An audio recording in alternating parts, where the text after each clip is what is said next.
Hi, I'm Valerie Englehart, and I am already starting this painting in a much different way than I usually do. So this is number 5 of 6 mini paintings because there is an art call for mini works of art that I would like to submit to a gallery. Now, off to the side, I'm actually using my iPad to film this at an angle because I'm using my phone, which I usually use as my camera, to superimpose my image onto my 4x6 hot press block of watercolor paper, and I am using my lovely fountain pen with this like shimmery copper ink to very loosely doodle in my foxgloves. And this foxglove is actually one that was growing in my driveway last year. So I love it when I get to use reference images that I took myself. Off to the side, I have my reference image, and there's a little bee sticking out because I am delighted when I see foxgloves and there are little bee butts sticking out. It just makes me so happy. So why am I doing this? Why am I doing things differently than I usually do? Well, as an artist, who says I have to stick with a signature style? I mean, sure, it helps if I'm trying to build a brand and sell things, but what about just having fun? And I want to have fun. I want to paint with some really bright primary colors. So we're not doing the red, blue, yellow. Well, the yellow's the same. So I've got cadmium yellow, I've got rose madder permanent, I have manganese blue hue, and then to cool things down a little bit, I have some quinacridone magenta. Later, because the B is such a dark value, I will pull in a little bit of Payne's gray. And I don't remember the last time I used Payne's gray. But if you've been here for a while, usually I keep a very limited palette, but I will go in with a larger brush and put in really big shapes right away. Because I don't work with a sketch, so I let things develop naturally and go with the flow. But this time I do have a sketch, so I am allowing the line art to guide me, determining what shade of gray goes with what color. And it's great to have that image in black and white because it means I can use whatever colors I want. I could make this a monochromatic painting.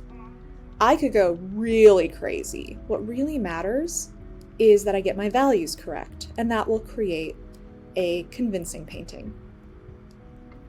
But I want to go prismatic with this. Just sometimes I want to shake things up, and mini paintings are a great excuse to shake things up because the paper is not as expensive, it doesn't take as much time to paint, and they're usually done more quickly.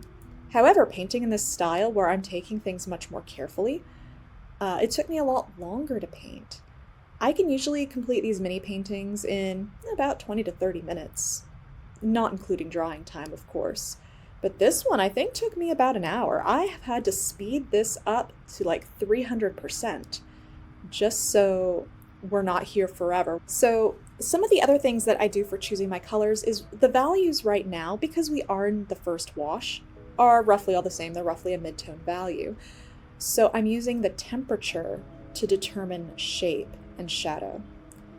So if we were going monochromatic, I would, for my lighter values, add a lot of water, darker values, more paint than water. But here I've got these bright primaries, and so I'm using cooler shades to demonstrate where there is shadow, and the yellow to suggest where sunlight is hitting the foxglove. And those little dots that are like iconic in the bells of foxgloves, I'm using the quinacridone magenta. And then also, because this is drawn out, I am painting essentially one bell at a time versus how I would normally paint everything in all at once, let it dry, and then add my details. I'm being mindful of how things are drying as I go, because sometimes I don't want a complete hard line. I want it to be a little diffused, but not explode into a cauliflower. So I'm paying a lot of attention to the dryness of my hot press paper. But I also don't want this to be a paint by numbers or look like I'm using a coloring book. So every so often I will bleed things away. So like that one bell that's sticking out on the left side, I softened some of that paint into the background outside of my line art. And if you use values properly, you can put in line art and then have the line art almost not be shown. Let's take a look. I've got the painting right next to me. And one of the reasons I like doing the ink instead of graphite is graphite can smudge and muddy the colors. This is ink and it's pretty permanent, so once it's down, it's down. The other reason is the color of the ink, because it's copper, it's like a light orange, so it doesn't stand out too much. And it just gives it a nice quality where I can have some line art, but if I don't want it to be visible, it's really easy to cover. So yeah, not my normal style, but why can't I shake things up? Why can't I have a little rainbow fun? I would encourage you to step out of your comfort zone. Even if you are an established artist, why not do something different? Maybe it'll show you a new way of doing something that you can add to how you would normally do it. Or maybe you'll discover a new thing about yourself and change. Maybe this will resonate with me so much that I start onto a new journey with my art. Or maybe this was just a great way to try something else new, and then I'll feel more refreshed and like I'm coming home when I go back to my normal style. And maybe this means nothing. But I know that while I painted this, I was having fun. And when I look at this, I smile.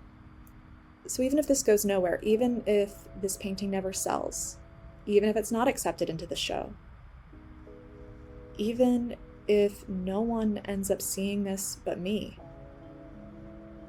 I put paint on paper, I got to play with colors, and when I see it, I feel a sense of delight.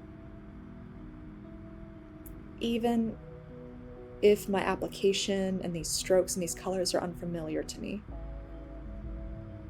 More than anything, I want to have a feeling. And I want you to have a feeling when you paint. And it doesn't have to be unbridled joy.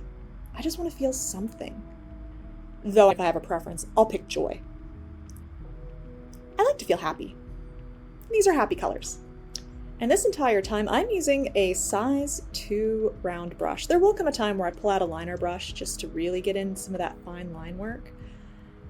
But because this is such a small block and I did want to do things differently, I picked a size 2 synthetic round. It's got a nice point on it though. But it doesn't hold a ton of water, so that was another challenge for me. But a good kind of challenge. Not every challenge has to be bad, just take a different approach. And then I wanted to add some spatter, add a little more movement. Make it a little more fun. Fun. All right, painting is dried. Now I want to put in my bee. So I squeezed out a little bit of Payne's gray, but I don't want this to be flat. I've got this prismatic painting. I don't want to suddenly have a flat bee. So I'm using the Payne's gray to create that contrast and value, but I'm adding some of that manganese blue hue so that there's still variation in tone and so that it doesn't look so stark compared to the rest of the painting. Like if you're going to introduce a new color, try and add in colors that are already existing in your painting. It doesn't have to be all of them. Pick a color. In this case, I picked blue because I thought it'd go really well with Payne's gray. Payne's gray usually has a blue tone in it. And by usually, I mean I think always. But I don't have the tube with me right now, and I'm not going to look at its pigment makeup. That's too technical. That's too smart. I don't want to be smart right now. I just want to play. So I normally do not mix my colors. I will pick out my limited palette, and that's what I work with. And any mixing that's done is done right on the paper. But I'm doing things differently today. So I mixed a green. So obviously blue and yellow makes green, but it was like a really bright green. And I wanted this to be like the stalk, the stem. And I didn't want it to be as bright. I did want to tone it down. And so to tone down my green, add a little bit of red. I don't have red, but pink is also the opposite. So I could use the magenta or the rose madder. Either way, to tone down your green, to make it a little more earthy, add its opposite. So a red or a pink. At this point, I mixed a purple using that manganese blue hue and some of the quinacridone magenta. I didn't want to tone it down. I still wanted it to be nice and bright, but I did want to add some differentiation and value. And whenever you create a green, so the top of the bell has some greenery, I didn't want it all to be green, popped in some of that magenta. And because I didn't want the greenery to blend in, I wanted to be able to differentiate it from the luminescent bells. So I toned it down by whatever mix I created, add a bit of a complement. And when you have a limited palette like this of primary colors, you can mix anything. Therefore, you always have a colors complement available. And at this point, I'm just slowly building up my shadows to push certain bells behind other ones, to bring things forward, add a dark next to it. And dark doesn't mean dull.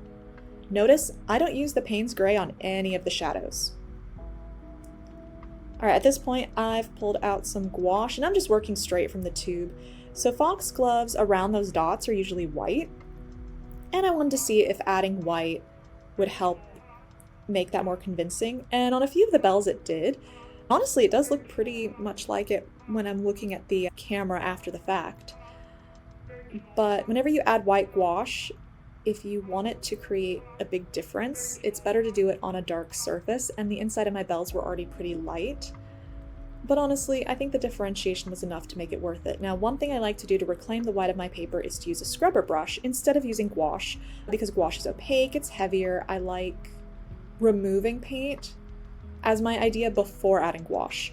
However, this paper was not conducive to pulling out a scrubber brush. It almost immediately began to tear and pill. So I didn't panic.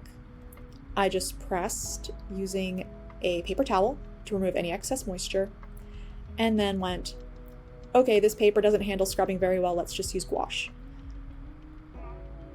So don't despair if something happens where you make a mistake. It's very likely no one will ever notice as long as you don't mess with it too much. Just let it be. More than likely, they'll never know. And then I'm pushing my value some more, deepening some shadows because I really want there to be depth and form, even within this crazy rainbow. And that takes confidence and practice. Mostly practice. You'll get a hand for it, you'll get an eye for it, you'll get used to it. But trust me, it can be scary, especially when you're painting something so light and whimsical, to go in and add something really dark. Do it. Do it. You don't need to do it everywhere. Do it in a couple spots.